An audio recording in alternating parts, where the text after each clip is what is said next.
आजमगढ़ उत्तर प्रदेश का वही जिला जिसे लोग दिन में जितना सामान्य समझते हैं, रात में उतना ही खतरनाक मानते हैं। खेत, सड़कें, मंदिर, बाजार सब कुछ आम लगता है, लेकिन जैसे ही सूरज ढलता है हवा का मिजाज बदलने लगता है।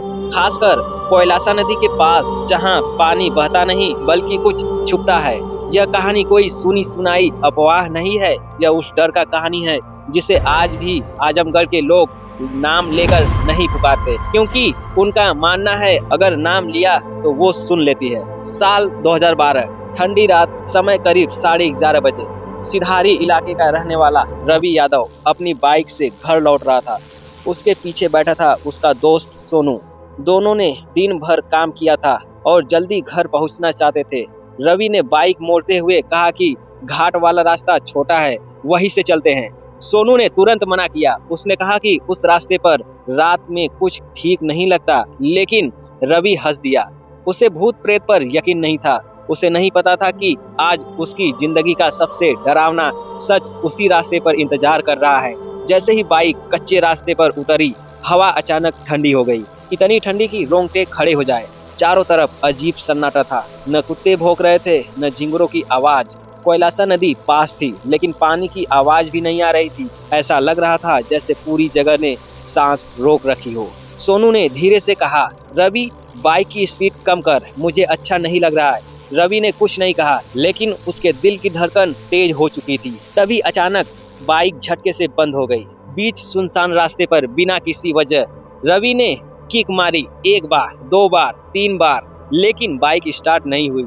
उसी पल घाट की सीढ़ियों की तरफ से आवाज आई, छन छन छन, पायल की आवाज आई, इतनी साफ, इतनी नजदीक, जैसे कोई बिल्कुल पीछे खड़ा हो। सोनू ने कांपती आवाज में कहा, रवि कोई है क्या? रवि पीछे मुड़ा, कुछ नहीं था, लेकिन जब उसने सामने देखा तो उसकी सांस अटक गई। धुंध के बीच नदी की तरफ एक औरत खड़ी थी, सफेद साड़ी, खुले बाल, चेहरा झुका हुआ। वो धीरे धीरे आगे बढ़ रही थी, लेकिन उसके पैर जमीन पे नहीं थे, वो पानी के ऊपर चल रही थी। सोनू जमीन पर बैठ गया, उसके मुंह से आवाज तक नहीं निकल पा रही थी। रवि के पूरे शरीर से पसीना छूट गया। वो कुछ बोलना चाहता था, लेकिन आवाज गले में फंस गई। औरत ने धीरे से सिर उठाया, उसका चेहरा अध जला सा था, आंखों की जगह सिर्फ काले गड्ढे। उसने मुंह खोला और जो आवाज निकली वो इंसानी नहीं थी। उसने कहा, मुझे मेरे बच्चे चाहिए। आवाज ऐसी थी जैसे एक साथ कई औरतें रो रही हो। आवाज तेज हो गई, पेड़ हिलने लगे, नदी का पानी उफान मारने लगा। औरत ने अपना हाथ आगे बढ़ाया। हाथ सामान्य नहीं था, वो लंबा होता चला गया, बहुत लंबा, असंभव रूप से लंबा। सोनू चीख पड़ा। उसी पल बाइक अपने आप स्टार्ट हो गई। रवि ने 1 सेकेंड भी नहीं सोचा, उसने पूरी ताकत से बाइक दौड़ा दी। पीछे मुड़कर देखा तो वो औरत हवा में थी और उसके मुंह से चीख निकली, वापस आना पड़ेगा। घर पहुंचते पहुंचते सोनू बेहोश हो गया। 3 दिन तक उसे तेज बुखार रहा। वो नींद में चिल्लाता रहा, बार बार एक ही बात बोलता रहा, पानी, बच्चा, माँ रो रही है। जब गांव के बुजुर्गों से पूछा गया तो उन्होंने जो बताया उसने सबको चुप करा दिया। करीब 20 साल पहले उसी घाट पर एक औरत अपने 2 बच्चों के साथ नदी में कूद गई थी। उसका पति उसे दहेज के लिए मारता पीटता था।